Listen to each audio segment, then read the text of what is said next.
Hello, I'm Andrew DuBrock, contributing editor for Acoustic Guitar, and I'm here to teach the Acoustic Rock Basics lesson on creating chordal riffs. When you first hear a catchy lick or riff, it may sound so good that you expect it to be a difficult lead technique requiring hours of practice to master. But many of the best licks and riffs by artists like the Beatles and Neil Young are really just made up of bits and pieces of easy chord shapes that you already know. In this chapter, you'll learn how to apply a few tricks to these chord shapes and the way you put them together so you can come up with your own ear-catching riffs. When we look at a simple D chord, we may not see all the potential within that three-fingered shape, but there are countless great riffs that center around this chord.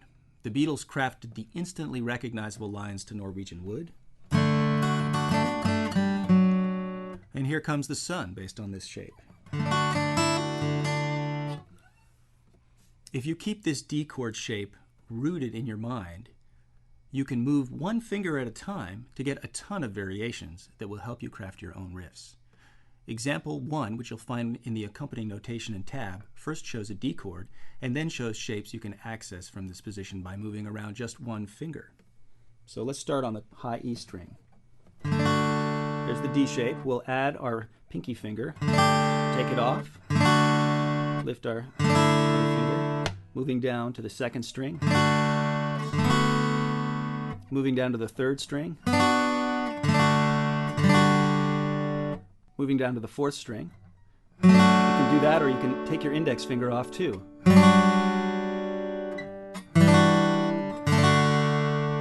And finally, we'll move down to the fifth string.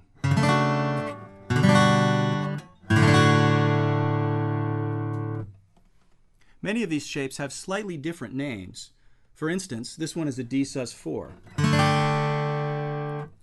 Let's not worry about the names here. We're more interested in how we can create interesting sounding parts by embellishing a chord shape.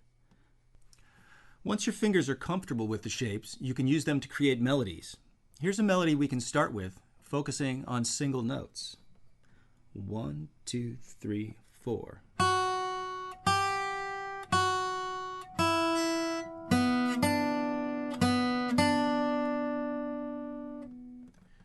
The key to making example 3 sound like this melody instead of a bunch of chords is to highlight those melody notes as you play through the riff, like this. 1, 2, 3, 4.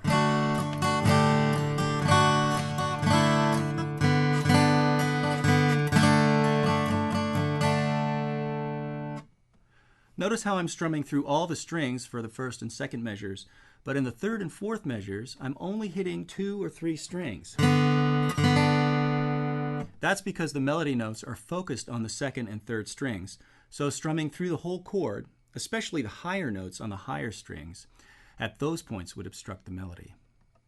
Don't worry about hitting precisely the strings shown in the notation every time. This can really hang up your ability to play through the riff. It's much more important to focus on what the melody notes are, and when you do that, you'll often bring them out naturally. If you hit the melody note in a string above it instead of the string below it, it will sound fine. The point is, don't get so bogged down in the details that you lose the feel of the riff. This is Andrew DuBrock for Acoustic Guitar. For more of my lessons in the Acoustic Rock Basics series, go to acousticguitar.com. See you there.